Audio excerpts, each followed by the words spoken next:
የቤተ ክርስቲያኗ የዛሬው የእግድ ውሳኔ አነጋጋሪውን የአቡኑን ቃል ምልልስ ያሰራጨው ሚዲያን ማገዷን ቤተ ክርስቲያን በዛሬው ዕለት ገልጻለች።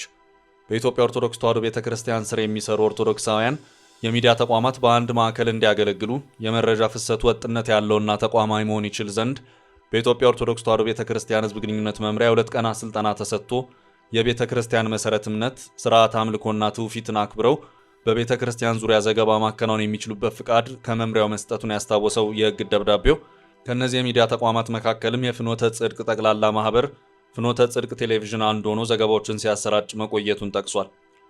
ሆኖም ግን በፍኖተ ጽድቅ ቴሌቪዥን በዕለተ ስቅለት ቅድስት ድንግል ማርያም ቤዛዊተ ዓለም አትባልም በሚል ርዕስ የተላለፈው ትምህርትን ውዝግብ በማስነሳቱና ቋሚ ሲኖዶስ በጉዳዩ ዙሪያ ተወያይቶ ውሳኔ ለመስጠት ለረቡዕ ሚያዝያ 22 ቀን 2017 ዓ.ም ቀጠሮ የያዘ በመሆኑና ጉዳዩ በሚገባ ተጣርቶ ውሳኔ እስከሚሰጠው ድረስ ከመምሪያችን ለፍኖተ ጽድቅ ቴሌቪዥን የተሰጠው የዘገባ ፍቃድ ለጊዜው የታገደ መሆኑን እንገልጻለን ሲል ይኸው የእግድ ደብዳቤ አመልክቷል።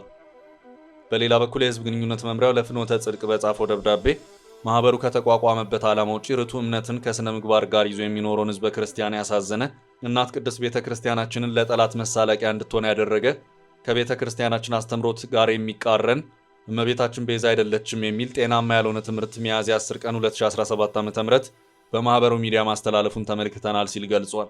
በዕለተ ስቅለት የተላለፈው ትምህርት ቪዲዮ በአስቸኳይ ከማህበሩ ዩቲዩብ እንዲወርድ እንዲያደርግና በዕለቱ የተላለፈውን ትምህርት ሙሉ ቪዲዮ ቅጂ ለመምሪያው እንዲያቀርብ እንዲሁም ማብራሪያ እንዲሰጥ ጥብቅ መመሪያ ሰጥቷል።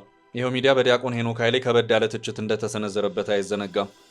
ዲያቆን ሄኖክ ፍኖተ ጽድቅ የሚባል ባጭ ቤተ ክርስቲያን ላይ ከወጣ ጀምሮ አንዴ ዘፈን በሚመስል መዝሙሩ፣ አንዴ ምንፍቅናን በሚያገሳ ስብከቱ ምዕመናንን ሲያወዛግብ ሰንበትበት ብሎ ነበር።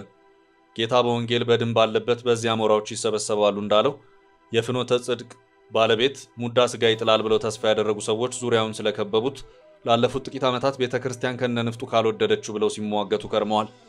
በመሰረቱ ሁኔታው ሰውየው ደሃ ቢሆን ኖሮ ገና ድሮ ተወግዞ ነበር እንድል ያደርገኛል።